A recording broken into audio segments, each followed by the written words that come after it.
আমন্ত্রণ দেশ বাংলায়, সঙ্গে আছি আমি লাবণ্য রহমান। শুরুতে সংবাদ শিরোনাম। জয়পুরহাটে হারিয়ে যেতে বসেছে গ্রাম বাংলার ঐতিহ্যের প্রতীক মাটির তৈরি বহুতল বাড়ি, সংরক্ষণের দাবি সচেতন মহলের। এবং সুন্দরবনের নিরাপত্তা ও জীববৈচিত্র্য সংরক্ষণে কোস্টগার্ডের বিশেষ অভিযান, ৩৯ বনদস্যুকে আটক, অস্ত্রগুলি উদ্ধার।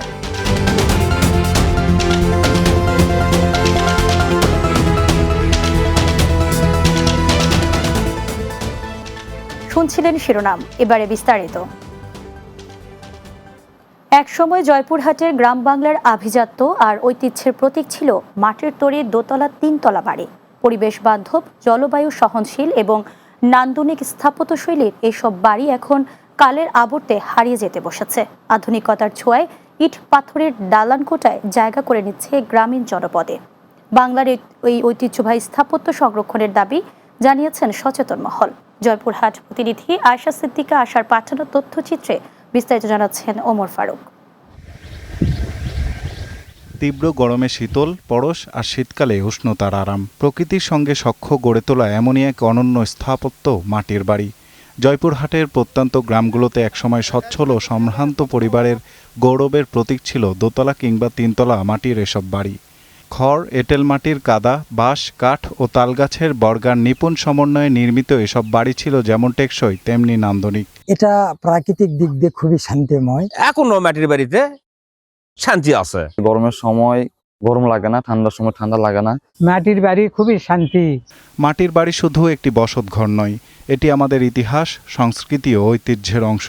পরিবেশ রক্ষার পাশাপাশি ভবিষ্যৎ প্রজন্মের জন্য এই স্থাপত্য সংরক্ষণ করা অত্যন্ত গুরুত্বপূর্ণ। গ্রামীণ পরিবেশের মাটির বাড়ি রাখা এখনো প্রয়োজন, কারণ এটি আমাদের ঐতিহ্য এবং ইতিহাসকে স্মরণ করবে, যা আমাদের পরবর্তী প্রজন্মের মাটির বাড়ি সম্পর্কে ধারণা দিতে সমর্থ হবে। গ্রামীণ জনপদের পরিবর্তিত জীবনযাত্রা আর আধুনিক স্থাপত্যের প্রসারে হারিয়ে যেতে বসেছে বাংলার শত বছরের ঐতিহ্য বহনকারী মাটির বাড়ি। সংরক্ষণের উদ্যোগ না নিলে অদূর ভবিষ্যতে হয়তো এসব বাড়ি শুধু ইতিহাসের পাতাতেই সীমাবদ্ধ থাকবে। Omar Faruk, Bangla TV news desk. Bangladesh Jatiyatabadi Jubodal কেন্দ্রীয় নির্বাহী কমিটি পূর্ণাঙ্গ করায় বিএনপির চেয়ারম্যান ও প্রধানমন্ত্রী তারেক রহমানকে অভিনন্দন জানিয়ে সিলেট জেলা ও মহানগর যুবদলের যৌথ উদ্যোগে আনন্দ মিছিল বের করা হয়। সিলেট নগরীর রেজিস্ট্রি মাঠ থেকে আনন্দ মিছিলটি শুরু হয়ে শহরের প্রধান প্রধান সড়ক প্রদক্ষিণ করে। সিলেট মহানগর যুবদলের সভাপতি শাহনেওয়াজ বখত চৌধুরী তারেক এতে সভাপতিত্ব করেন। কেন্দ্রীয় যুবদলের সহ সাধারণ সম্পাদক ও জেলা যুবদলের সাধারণ সম্পাদক মকসুদ আহমদ ও মহানগর যুবদলের সাধারণ সম্পাদক মির্জা মোহাম্মদ সম্রাট হোসেন এর যৌথ পরিচালনা করেন। আনন্দ মিছিলে বক্তব্য রাখেন সিলেট জেলা যুবদলের সভাপতি অ্যাডভোকেট মমিনুল ইসলাম মোমেন।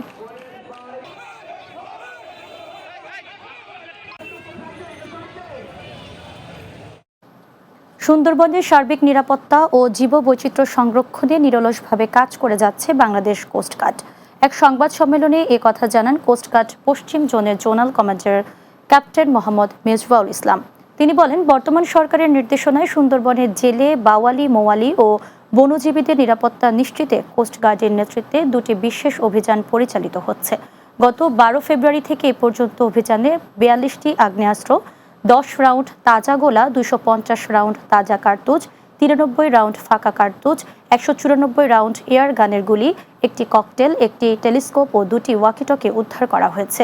একই সময়ে 39 জন বনদস্যুকে আটক করা হয়েছে।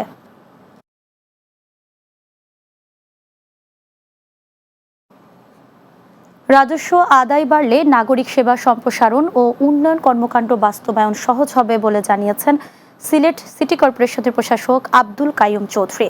নগর ভবনে রাজস্ব বিভাগের কর্মীদের সম্মাননা প্রদান ও রেইনকোট বিতরণ অনুষ্ঠানে প্রধান অতিথির বক্তব্যে তিনি এসব কথা বলেন। এছাড়াও সিলেট সিটি কর্পোরেশনের রাজস্ব আদায়ে বিশেষ অবদানের স্বীকৃতি স্বরূপ রাজস্ব বিভাগের কর্মকর্তা কর্মচারীদের অনুষ্ঠানে সম্মাননা স্মারক প্রদান করা হয়। সিলেট সিটি কর্পোরেশনের প্রধান নির্বাহী কর্মকর্তা যুগ্ম সচিব মোহাম্মদ রেজাই রাফিন সরকার এতে সভাপতিত্ব করেন। সিসিক কর্মচারী সংসদের সাধারণ সম্পাদক আক্তার সিদ্দিকী বাবলুর পরিচালনায় বিশেষ অতিথির বক্তব্য দেন সিসিকের সচিব মোহাম্মদ আশিক নূর ও প্রধান রাজস্ব কর্মকর্তা বিশ্বজিৎ দেব। এ সময় উপস্থিত ছিলেন সিসিকের প্রধান এসএসআর মোহাম্মদ আব্দুল বাসিত, কর কর্মকর্তা জামিনুর রহমান সহ আরও অনেকে।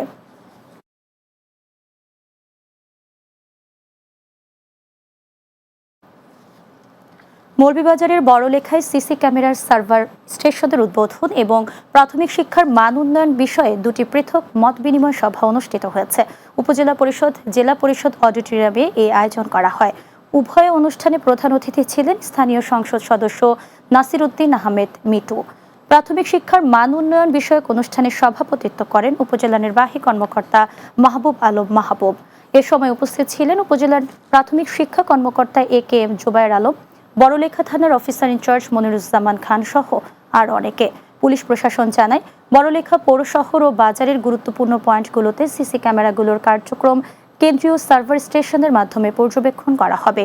এর ফলে এলাকার আইনশৃঙ্খলা পরিস্থিতি পর্যবেক্ষণ এবং জননিরাপত্তা নিশ্চিত করা সহজ ও কার্যকর হবে।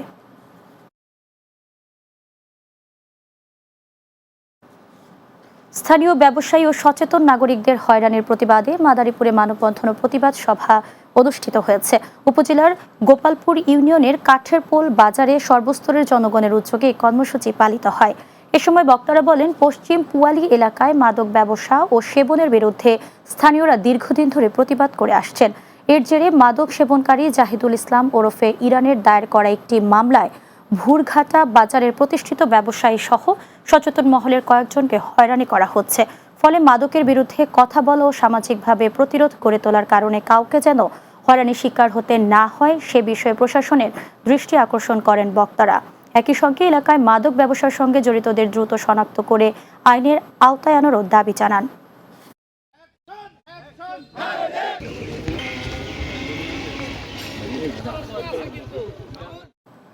দেশ বাংলায় নিচ্ছি বিরতি, ফিরে এসে অন্যান্য সংবাদের সাথে আরও যা থাকছে।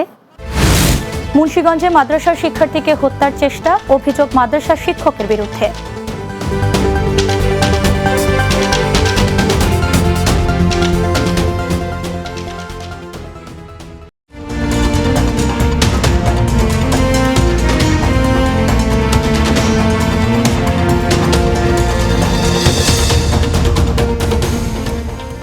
বিরতির পর দেশ বাংলায় স্বাগত আরও একবার।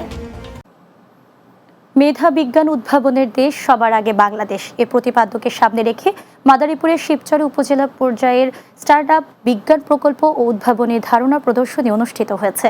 শিবচর উপজেলা পদ্মা অডিটোরিয়ামে আয়োজিত প্রদর্শনীর উদ্বোধন করেন উপজেলা নির্বাহী কর্মকর্তা UNO HM ইবনে মিজান। শিক্ষা মন্ত্রণালয়ের মাধ্যমিক ও উচ্চ শিক্ষা বিভাগের অধীনে আয়োজিত এই কর্মসূচিতে উপজেলার বিভিন্ন শিক্ষা প্রতিষ্ঠানের শিক্ষক ও শিক্ষার্থীরা অংশগ্রহণ করেন। প্রদর্শনীতে উপজেলার 10টি শিক্ষা প্রতিষ্ঠান অংশ নেয়। বিচারকদের মূল্যায়নে সরকারি বরহামগঞ্জ কলেজ প্রথম স্থান অর্জন করে, দ্বিতীয় স্থান লাভ করে শিবচর সরকারি পাইলট বালিকা উচ্চ বিদ্যালয় এবং তৃতীয় স্থান অর্জন করে শিবচর নন্দকুমার মডেল ইনস্টিটিউশন। উপস্থিত ছিলেন উপজেলা মাধ্যমিক শিক্ষা কর্মকর্তা মোহাম্মদ ফজলুল হক, একাডেমিক সুপারভাইজার আসাদুজ্জামান সহ আরও অনেকে। অনুষ্ঠান শেষে বিজয়ীদের হাতে ক্রেস্ট ও সম্মাননা স্মারক তুলে দেন উপজেলা নির্বাহী কর্মকর্তা।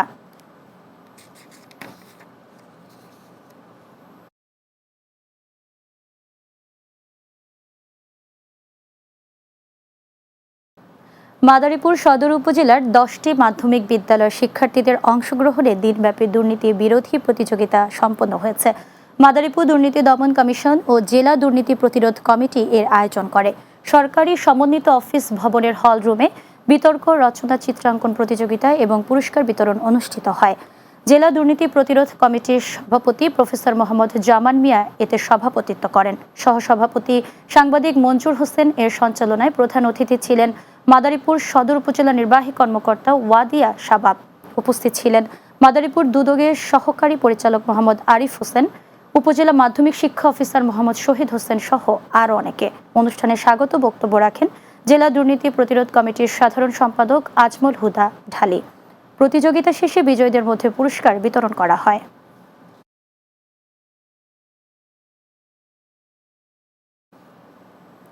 বান্দরবান সার্বজনীন কেন্দ্রীয় বৌদ্ধ বিহারের ধার্মিক উপাসিকা স্বর্গীয়া নীলিমা বড়ুয়ার প্রথম মৃত্যুবার্ষিকী উপলক্ষে পারলৌকিক সঙ্গতি ও নির্বাণ সুখ কামনায় অষ্ট পরিষ্কার দান, চিবরদান, শঙ্খদান এবং জ্ঞাতিভোজন অনুষ্ঠিত হয়েছে। শুক্রবার সকালে বান্দরবান সদরের সার্বজনীন কেন্দ্রীয় বৌদ্ধ বিহারে স্বর্গীয়া নীলিমা বড়ুয়ার পরিবার বর্গের আয়োজনে এই অষ্ট পরিষ্কার দান, চিবরদান ও শঙ্খদান এবং জ্ঞাতিভোজন অনুষ্ঠিত হয়। অনুষ্ঠানে সার্বজনীন কেন্দ্রীয় বৌদ্ধ বিহারের দায়ক দায়িকা, উপাসক, উপাসিকা, নীলিমা বড়ুয়ার পুত্র সাংবাদিক রাহুল বড়ুয়া ছোটন, কন্যা রুবি বড়ুয়া, প্রিয়াঙ্কা বড়ুয়া ও পুত্রবধূ রুমি বড়ুয়া, চিমি বড়ুয়া, লিজা বড়ুয়া সহ আরও অনেকে উপস্থিত ছিলেন।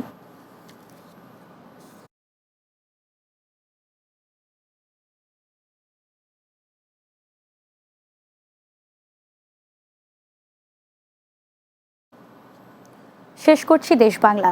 যাওয়ার আগে সংবাদ শিরোনামগুলো জানিয়ে দিচ্ছি আরও একবার। জয়পুরহাটে হারিয়ে যেতে বসেছে গ্রাম বাংলার ঐতিহ্যের প্রতীক মাটির তৈরি বহুতল বাড়ি, সংরক্ষণের দাবি সচেতন মহলের। সুন্দরবনের নিরাপত্তা ও জীববৈচিত্র্যের সংরক্ষণে কোস্টগার্ডের বিশেষ অভিযান, ৩৯ বনদস্যুকে আটক, অস্ত্রগুলি উদ্ধার।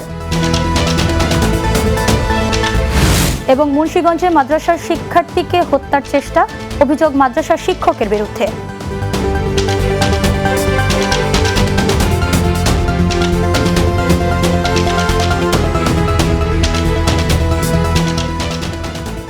এই ছিল দেশ বাংলায়। আমাদের পরবর্তী সংবাদ বিকেল ৪:৩০ দিনের বাংলা দেখার আমন্ত্রণ রইল। এতক্ষণ সঙ্গে থাকার জন্য ধন্যবাদ সবাইকে।